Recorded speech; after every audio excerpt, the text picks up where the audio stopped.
কি বলছো? কলকাতায় থাকো আর এই বিরিয়ানিটা এখনো ট্রাই করোনি? তাহলে আর কি করলে, এসো আমাদের সাথে একটা দারুণ স্ট্রিট সাইড বিরিয়ানির খোঁজ দেই আজকে তোমাদের। এটা হচ্ছে রতন বিরিয়ানি, যেটা টালিগঞ্জ রানীকুঠির একদম মোড়েই রয়েছে। আমরা অর্ডার দিয়েছিলাম একটা চিকেন আর একটা মাটন বিরিয়ানি। প্লেটের ওপর কলা পাতা পেতে তার ওপর একটা ডিম, একটা আলু আর 2 পিস করে চিকেন বা মাটন দিয়ে প্লেটটা যখন আমাদের চোখের সামনে সাজাচ্ছিল, ঠিক সেই মুহূর্তে যেন নিজের মন আর পেট কোনোটাকেই কন্ট্রোল করতে পারছিলাম না। রাইসটা কিন্তু পুরো মশালা মার্কে, তার উপর দিয়ে স্যালাড, কাঁচা লঙ্কা আর ওদের এই স্পেশাল গ্রেভিটা, এগুলো দিয়ে যখন সাজিয়ে আমাদের হাতে তুলে দিচ্ছিল, মনে হচ্ছিল ভগবান বোধহয় পৃথিবীর সব সুখ আমাদের হাতে এনে তুলে দিচ্ছে।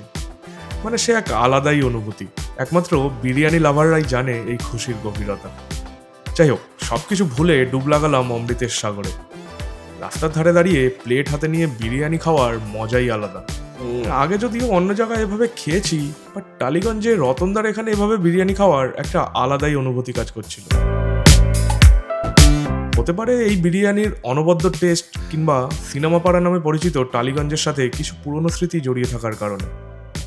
যাই হোক, সেসব এখন থাক, আমরা আগে বিরিয়ানিটা মন দিয়ে খাই। আর তোমরাও যারা কলকাতায় থাকো অথচ এখনো রতনের বিরিয়ানি ট্রাই করোনি, তাহলে আর কি করলে? একবার গিয়ে খেয়ে আসতেই পারো, লাভ ছাড়া ক্ষতি হবে না।